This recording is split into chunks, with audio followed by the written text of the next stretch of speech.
عمل کرنے میں شرم محسوس کرے گی۔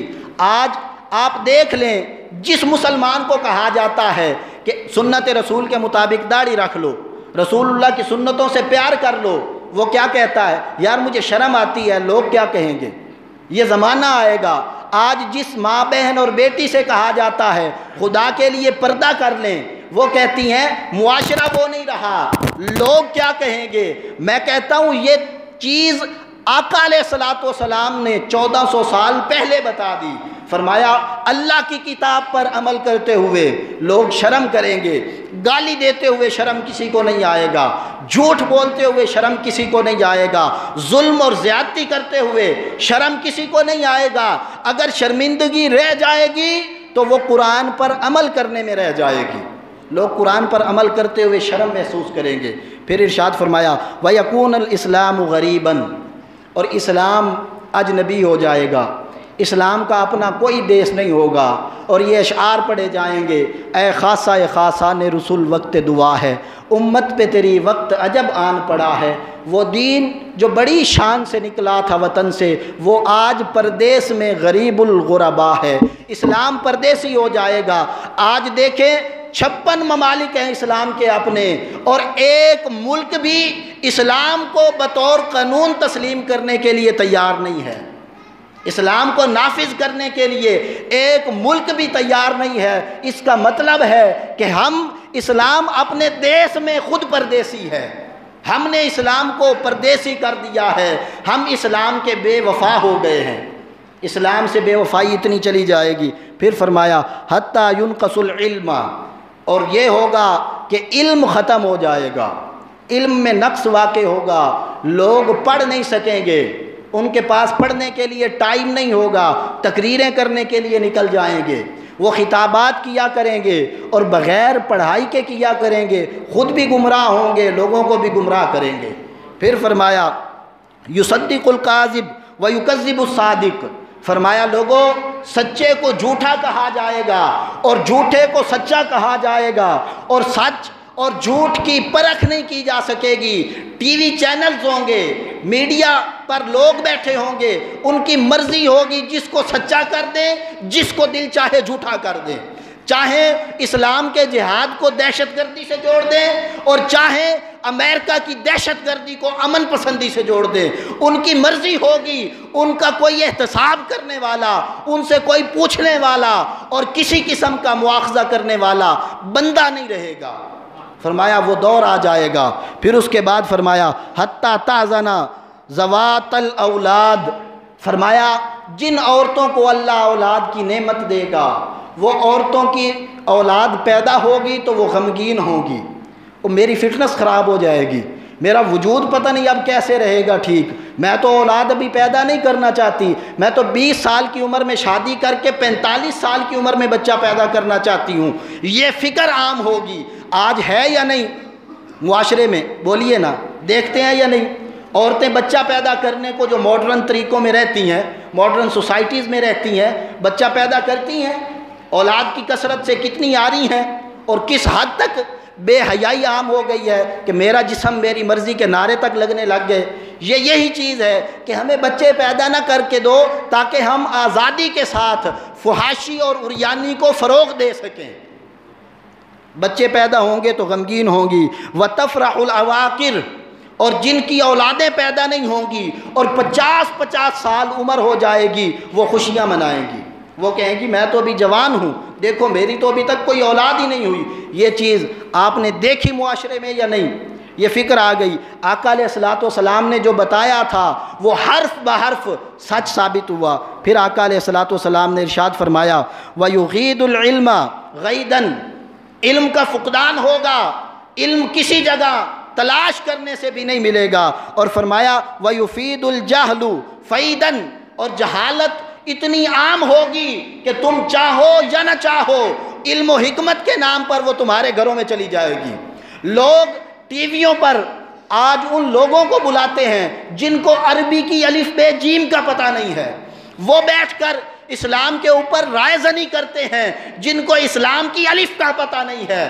وہ لوگ جنہوں نے نہ اسلام پڑھا، نہ دین پڑھا، نہ ایک دن کسی مدرسہ میں گئے، نہ قرآن کا ترجمہ از خود کر سکتے ہیں، وہ دین کے ترجمان بن جائیں گے۔ یوں جہالت عام ہوگی اور علم ضائع ہو جائے گا۔ اس وقت ہو رہا ہے یا نہیں ہو رہا؟ آپ سنتے ہیں ان لوگوں کو یا نہیں جو کان پہ ہاتھ رکھے، نہ آپ کو کوئی سمجھ آئے نہ ان کو؟ ایمانداری سے بولیے، سنتے ہیں یا نہیں سنتے؟ ان لوگوں کو سنتے ہیں یا نہیں سنتے جو آپ کو فقط قصے سنا کر چلے جائیں؟ اور بولیے، سنتے ہیں یا نہیں سنتے؟ ہم لوگ کس کو پسند کرتے ہیں؟ جو علمی بات کرے؟ بالکل نہیں، ہم اسے پسند کرتے ہیں جو ہمیں آئے تو بلے شاہ سے شروع ہو، باؤ سلطان رحمۃ اللہ تعالیٰ علیہ کے شعر پر چھوڑے، بے شک حضرت باؤ سلطان کے شعر کی اس کو تشریح نہ آتی ہو، پتہ ہی نہیں ہوتا میں شعر پڑھ رہا ہوں مطلب کیا ہے، بس پڑھ کے پیسے جمع کر کے وہ گیا۔ تو یہ چیزیں فرمایا جہالت عام ہو جائے گی، علم ختم ہو جائے گا۔ پھر فرمایا وَالتِّشَاءُ، پھر فرمایا اے لوگو وَالشِّتَاءُ قَبْضًا، فرمایا کہ لوگو یہ بھی ذہن میں رکھ لو کہ اس وقت سردیوں کے موسم میں گرمی ہوگی۔ آج محسوس کرتے ہیں یا نہیں؟ سردیوں کے موسم میں لوگ گرمی محسوس کریں گے، گرمی کا پیریڈ زیادہ ہو جائے گا، سردی کا پیریڈ کم ہو جائے گا۔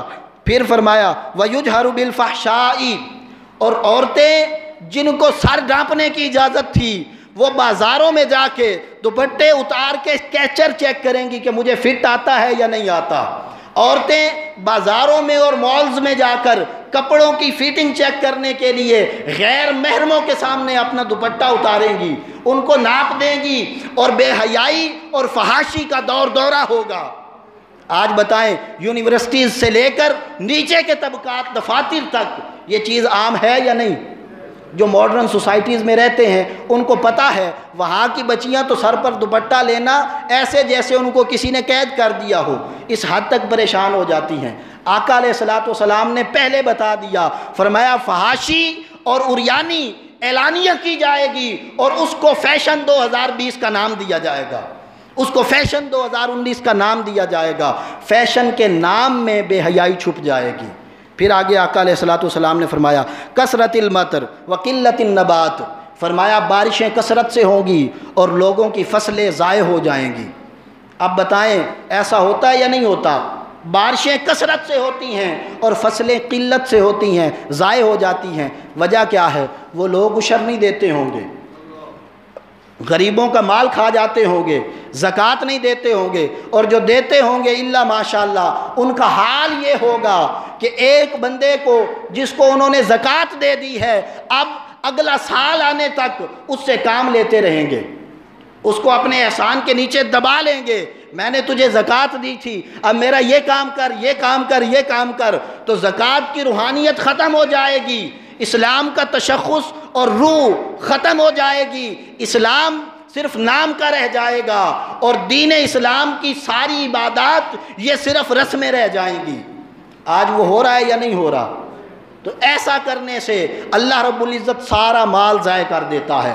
اس کے بعد ارشاد فرمایا اہواءہم قبل اعمالہم، فرمایا لوگ نماز پڑھنے سے پہلے یہ دیکھیں گے کہ میرا دل کر رہا ہے نماز پڑھنے کو یا نہیں۔ دل کرے گا تو نیکی کریں گے اور اگر خواہش نہیں ہوگی تو نیکی نہیں کریں گی۔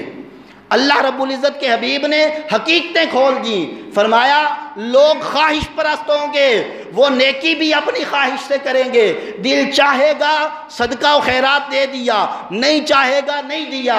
نماز دل چاہا پڑھ لی اور اگر دل نے نہیں چاہا تو نہ پڑھی، ایسا دور آئے گا۔ پھر فرمایا وَأَنْ يَشْفَوُ الْمَالُ، اور فرمایا کہ مال پھیل جائے گا، اتنا زیادہ ہو جائے گا کہ اپنی کثرت کی وجہ سے غریب سے غریب آدمی بھی لاکھوں پتی ہوگا۔